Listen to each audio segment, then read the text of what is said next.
Siya po yung merong pamagat na the proof that you love Jesus. So John chapter 14, verse 21, and I read, Jesus said to you, He who has my commandments and keeps them, it is he who loves me. And he who loves me will be loved by my Father, and I will love him and manifest myself to him. Verse 22, Judas, not Iscariot, said to him, Lord, how is it that you will manifest yourself to us and not to the world? Jesus answered and said to him, if anyone loves me, he will keep my word. And my Father will love him, and we will come to him and make our home with him. Verse 24, the last verse, he who does not love me does not keep my words, and the word which you hear is not mine, but the Father's who sent me. So, you may ask question, why love the Lord with your whole being? So when we talk about loving the Lord with our whole being, so we are talking about Mark 12:30. At ang sabi ng Panginoong Jesucristo ay, you shall love the Lord your God with all, say that, all your heart, all your soul, all your mind, and all your strength. Let me repeat that. The Lord Jesus Christ said to you, you shall love the Lord your God with all your heart, with all your soul, with all your mind, and all your strength. Ay kung bakit ito po yung ginawa niyang first commandment, sapagat ito po talaga yung reason why He created us. Let me say that again. Kung bakit ito po ang ginawa niyang first commandment, sapagat ito talaga yung reason why He created us. Yung mahalin po natin siya ng ating buong pagkatao. I-take note po natin yung statement ng Panginoon. Sabi niya, all your heart, all your soul, all your mind, and all your strength. So, ibig pong sabihin, ito pong ating buong kabuuan, lahat ng sama sa atin, ay dapat gamitin para mahalin siya. Bakit po natin siya dapat mahalin? Na ating buong pagkatao? Because He is our Creator. Siya po ang lumikha sa atin. Nilikha niya po tayo, hindi lamang para dalhin yung kanyang image at likeness. According to Genesis 1:26 hanggang 28, hindi lamang para mabuhay sa ating dominion, sa ating authority, hindi lamang para tayo po'y mag-multiply, hindi lamang isubdue ang buong mundo, hindi lamang pamahalaan ng kalawakan, ang kalupaan, ng katubigan, kundi magkaroon ng eternal intimacy and fellowship sa Kanya. At yan po yung reason kung bakit araw-araw ay binibisita niya po si Adam at saka si Eve sa garden. Dahil ang Diyos po ay sabik sa intimacy. Even though billion of angels worship Him day and night, night and day, kaya lang yung mga angels po ay hindi ginawa sa Kanyang anyo at wangis. Tayo lamang ang ginawa sa Kanyang anyo at wangis. At iba po yung atin pong ibibigay na expression sa Diyos kaysa ibibigay ng mga angels. Dinidiman ng Panginoong Jesucristo ng Diyos na may gawa ng langit at lupa ang bagay na ito sa lahat. Question, bakit hindi niya ito hinihingi sa mundo? Because the world don't know Him. The world don't listen to Him. The world don't have His word. They don't keep His commandments. Kaya ang talagang number one na dapat magbigay nito, at ito po'y pamumuhay, hindi lamang kung kailan natin gusto, ay walang iba kundi tayo. Tungkulin ng mga anak sa kanyang ama na siya ay mahalin. In fact, dapat ang bagay na ito, once na naintindihan na po natin na hindi na kinakailangan pang i-demand ng Diyos paulit-ulit because we already know it. In the moment we know it, then that is the time to live it and do it. Kaya nga, ang sabi ng Bible, kung ito po yung first commandment, sabihin, araw-araw, ito po yung priority natin sa buhay. Hindi yung kumain, negosyo, magtrabaho, mag-abroad, kumita ng pera, magpakayaman, o ano pa pong plano natin sa araw-araw na dumadaan sa buhay natin. Kundi yung atin pong unang-unang priority ay mahalin ng Diyos. Regardless of your feeling, regardless of your situation, regardless of your position, regardless of who you are and what you have. Kapag hindi po natin ito ginagawa araw-araw, na siya po yung inuuna natin, we sin against God. At yun na po ang simula ng problema natin. Yun na po ang simula ng kaguluhan sa buhay natin. Alinaw ang sabi ng Lord, if you love me, you will obey my commands. And not only obey my commands, you will keep it. Keep it. Parang ganito po siya. So ito, panyo. Oh. Binigay sa akin halimbawa ni nanay ito. So I receive it. At siya'y nag-utos. Sabi niya pa, iyon na yan. And then, keep it. So edi, kinuha ko. But the problem, I don't keep it, I leave it. So nung umalis ako, hindi ko siya dinala, iniwan ko. Yun po ang marami. Sabi ng Lord, you obey my command. So ito yung aking salita, tinanggap natin. Then sabi niya, pagkatapos yung i-receive yung word ko, keep it. So kagaya nito, dapat kahit saan ako pumunta, dala ko to. At ano man ang mangyari sa mundo, ligtas ako kasi dala ko salita niya. Ano mang virus at lang itapon ng diablo sa ibabaw ng lupa, unaffected ako kasi dala ko salita niya. Dala akong pakialam sa sakit karamdaman, sa diablo, demonyo, sa pananakot ng sino pa, dahil dala ko salita niya. At ito maganda. Kung nasa ng salita ng Diyos, andun ang Diyos. Iyon ang kaligtasan mo habang panahon. Para pong mga anak natin yan. Sabihin ng mga anak natin, Pa, Ma, we love you so much. Pagkatapos nag-uutos tayo, hindi naman nasunod. Isn't that painful? Hindi natin minamahal Lord kasi niligtas niya tayo, pinagpala niya tayo, binigyan niya tayo ng kayamanan, karangalan, kasikatan, favor, protection. Salamat sa lahat ng ito.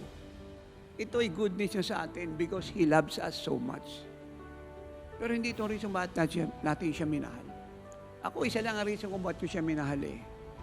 Yung kinakanta ng Archangel, Seraphim, Cherubim, Warrior Angel at Billion Angel sa langit. Yun lang ang reason ko. Revelation 4:10 and 11. And for thy pleasure we were created. Thou art worthy, O Lord.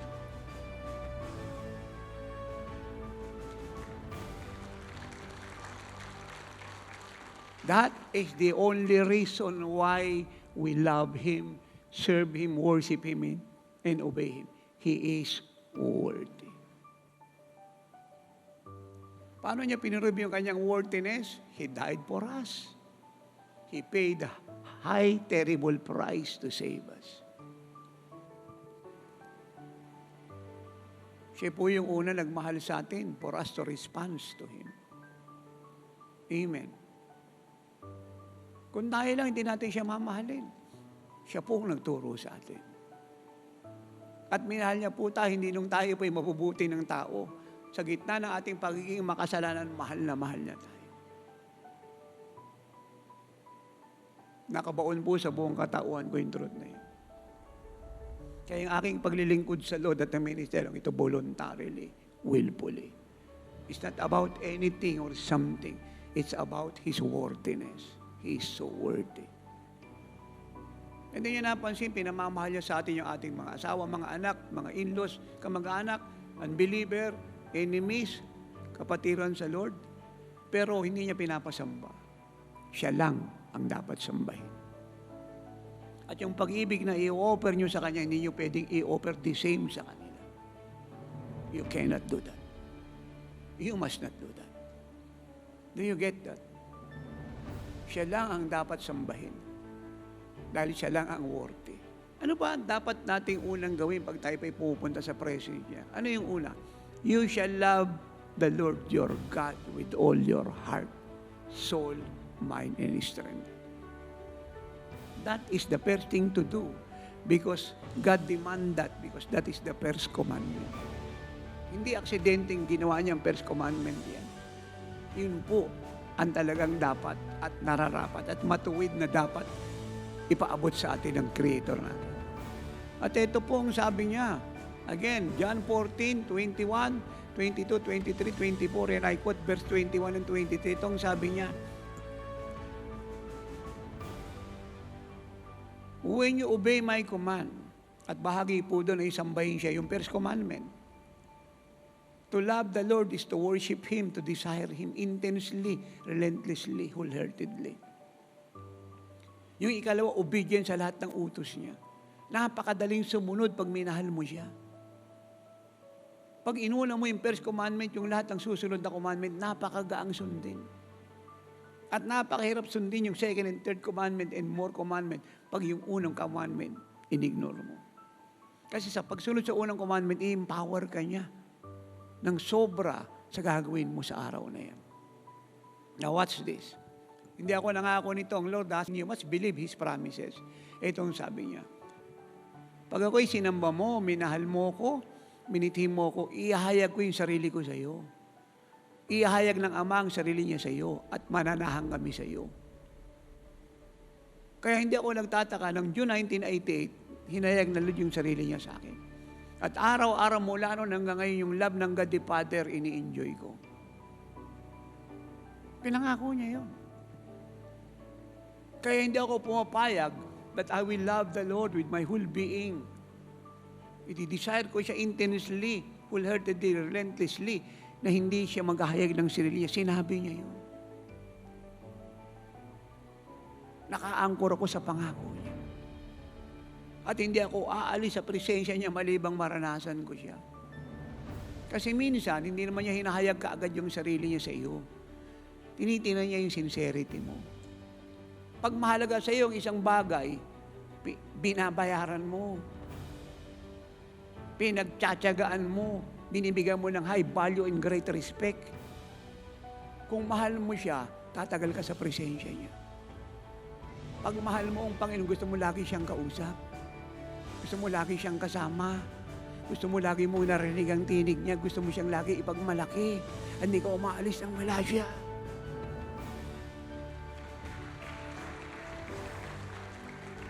Sinishare mo sa Kanya yung feeling mo.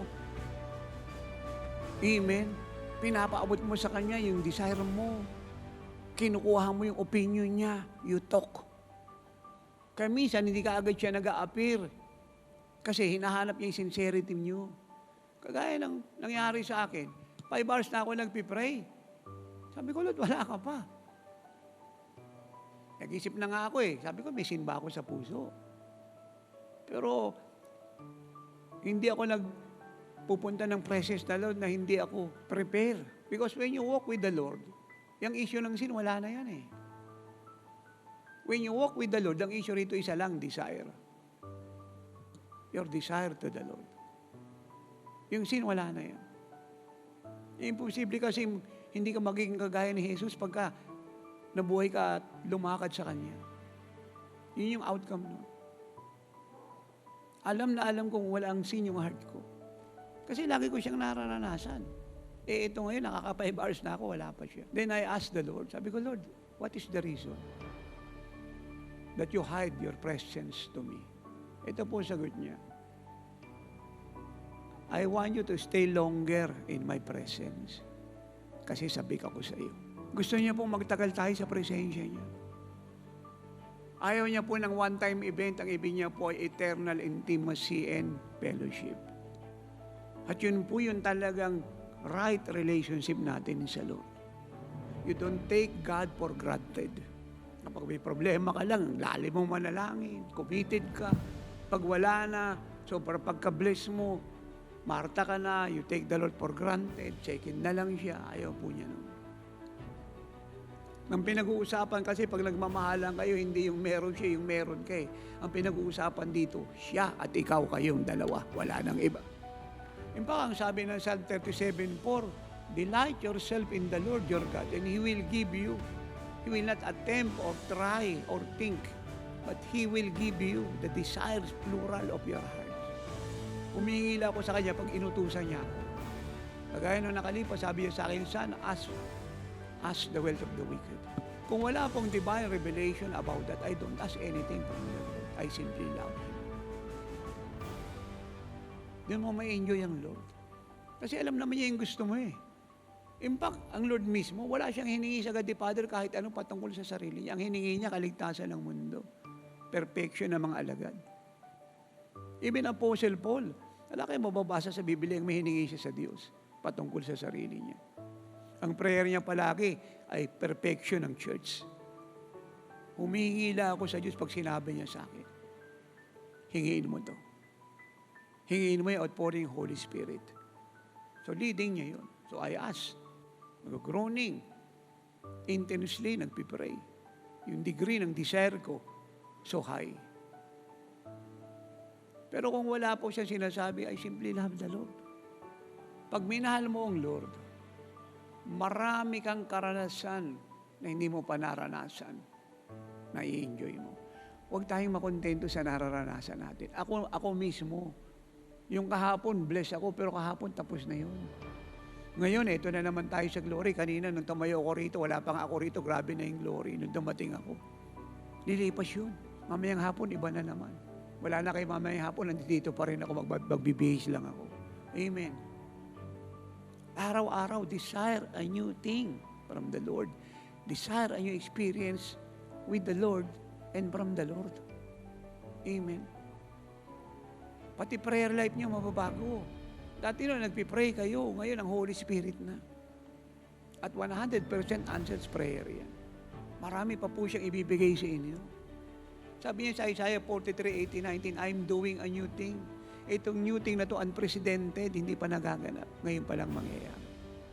Desire ng puso. Wala po akong alam na dinalaw ng Lord malibang merong nag-meeting. Even doon sa simula, para ipakilala sa sarili niya, siya po ang magsisimula.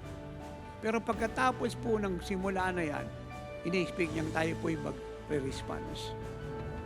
Bata ka man, matanda, lalaki at babae, magdi-desire ka na. Dahil nag-create na siya ng pananabik sa iyo na pwede pala siyang maranasan. Yung Diyos na hindi pinaniniwala ng agnostic, atheist, terrorist, satanist, at lahat ng occultic person ay pwede palang maranasan. Buhay pala, nakakausap. May pakiramdam nagsasalita. At bunga ng karanasan ay magugutom ka. Magpapasya ka na ngayon, nahanapin siya, hangarin siya. At nangako siya in Jeremiah 29:13, if you will seek me with all your heart. And to seek the Lord with all your heart is to desire Him with all your heart, deeply, dearly, intensely. To love Him with all your heart, deeply, dearly, intensely, wholeheartedly. If you will seek me with all your heart, and then you will find me. Masusumpungan mo siya. Ang ibig pang sabihin, Tatay Apostol, pag lagi mo siyang minimiti, mag-ahik siya ng kanyang sarili. Correct, siya ang may sabi nun. At kung bakit di siya matagpuan ng marami kahit tumatawag sa Lord, nagpipray, hindi naman nila hinahanap ang Diyos ng buong puso. That's number one. Ikalawa, amazing yung puso nila.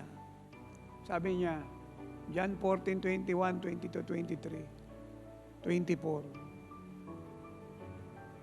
Kung mahal niyo ako, susundin niyo mga utos ko. And you will keep my word. Saan niyo ilalagay yung word? Sa heart. At ano po yung unang-unang utos niya? you shall love the Lord your God with all your heart, with all your soul, and with all your mind. And I close, Thursday, gising ko sa umaga, which is my custom, I begin to kneel and love and worship the Lord. And the Lord visited me and said, "Son, I am coming any moment. Nasasabik ako sa pag-ibig ng aking mga anak." And I cry and cry and cry and cry and cry. I wept. Dadama ko po yung puso ng Lord. And I said, "Father, forgive your children." Yung child sa buong mundo. Pati ang gisay ko merong hindi nagmahal sa loob ng totoo. Patawarin mo. Ngayon, dama mo yung puso ng Lord. Malungkot siya. Marami raw po tayong minahal, pero hindi natin siya minahal ng gusto. At minahal natin siya kagaya ng ibang bagay, pinantay lang natin. Malungkot po siya. So, let us reverse everything. Kung pinalungkot po siya ng marami, paligayahin natin ang Lord. Mahalin natin siya ng gusto. Huwag niyong ipagdamot kung ano man ang hinihingi niya. If it costs you everything, give it to Jesus. He tells you to do something, whatever is the cost, do it. Whatever is the price to pay, pay it. No regret. Just rejoice. Dahil ang tanging way para ma-prove nating mahal natin siya ay yung tuloy-tuloy na pagsunod sa utos niya. At paglagay kayo ng love room niyo sa bahay niyo. See to it na kahit gaano kayo ka-busy, you will be there. Early in the morning, bago kayo gumawa ng anuman, unahin niyo ang Panginoon. At ang araw na yan ay pinagpala